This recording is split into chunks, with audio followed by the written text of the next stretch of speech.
In 1965, Keres and Bronstein had finished a simul-tour in Zurich and were treated to a farewell dinner at the home of Alois Nagler, president of the Zurich Chess Club. After dinner, they obliged their genial host with a friendly Blitz game, 5 seconds per move. Hello chess lovers, Soren here, and in this video we're going to enjoy that exciting Blitz game played between two legends. Estonian chess grandmaster Paul Keres is on the white side and Soviet chess grandmaster David Bronstein is playing with the black pieces. Without further ado now, let's get started with it. Let's not forget that each player had 5 seconds per move, but even so, a fascinating masterpiece manages to appear on the board. Keres opened up with e4, to which Bronstein answered with e5. f4. The razor-sharp king's gambit is on the board. What can be better than going for this opening when playing a friendly exhibition game? E takes f4, king's gambit accepted is on the board, and knight c3. This move was introduced by Danish amateur James Mason way back in 1880s and remained in relative obscurity till Keres revived it in 1930s. This line starting with knight c3 carries the names of both players. This is known as Mason-Keres Gambit. As you know, other popular alternatives are knight f3 or bishop c4. After bishop c4, again, you are allowing queen h4 check, but in this case you had already secured the f1 square for the king.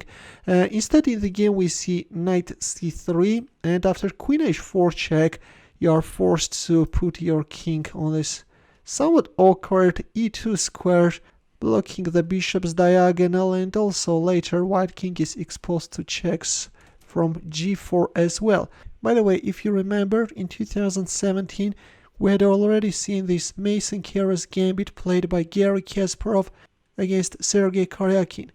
That game was played at St. Louis Rapid and Blitz tournament. I've already covered that game, and in case you missed it, the link will be in the comments section. Here we have d5 by Bronstein. Other alternative is, for example, moving back the queen on e7 and threatening d5. But in the game we see d5, like he's opening up the light squared bishop's diagonal, an idea which can be seen very often in king's gambit. Knight takes d5 and knight f6 check.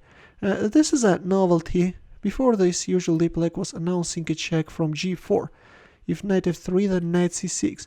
Yeah, this is a very sharp line. Black is also sacrificing the rook, but in return is actually managing to get a pretty nice compensation. And then knight takes f3, and then knight takes h4, king e1, f3. Soon black will also manage to win this knight, and against the rook and the pawn, black is getting 2 minor pieces. The fight still goes on. Instead, in our game we see knight f6 by Bronstein. He's inviting knight takes c7, knight takes f6. Actually, accepting the rook sacrifice is pretty much playable, you know. If knight takes e4 with threat of queen f2, then queen e1. This is a playable line for white. Instead, we see knight takes f6 check, g takes f6. Queen takes f6 is an alternative, but probably in some cases black was even intending to switch the rook into the attack from the g file. Knight f3, bishop g4, d3. Well, in here, c3 followed by king d3, king c2 is a good defensive idea, but instead we see d3. There comes bishop h6, queen e1, queen h5. Of course, black will never accept the offer of exchange of queens. And queen b4. This is already a serious mistake and is losing, but quite possibly Keres was playing for fun, you know. And here's king d1 is a very solid move. Instead, we see queen b4 by Keres, and now let's see what's the problem with it. Here comes knight c6 by Bronstein. In the style of old masters, he's sacrificing this pawn on b7, but in return is getting a ferocious attack. Knight d4 check. Now we will see a very brutal king hunt. Knight takes f3 check, king c3, queen c5 check. Just no way out. King b3, another check, king a4, and we have castling king side. The G file is open, but there is just no threat, you know. The one who dominates is black.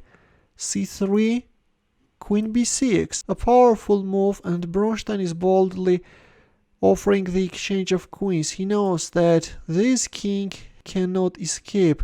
Queen takes b6, a takes b6, check, king b4. And now please pause the video and try to find that mating line for black. You will just be proud of yourself if you can find that line. Ready? Well, it may be a bit challenging task, you know. This is a study-like solution, and now I will show you the winning move. The move is Rook a4 check. How do you like this beauty, guys? King takes a4, Rook a8 check. And now you may ask, but what was the idea of sacrificing the rook? And here it is. Black managed to free the f8 square for the bishop. Yes, when you are attacking, all your pieces should join the party. And this is how it goes.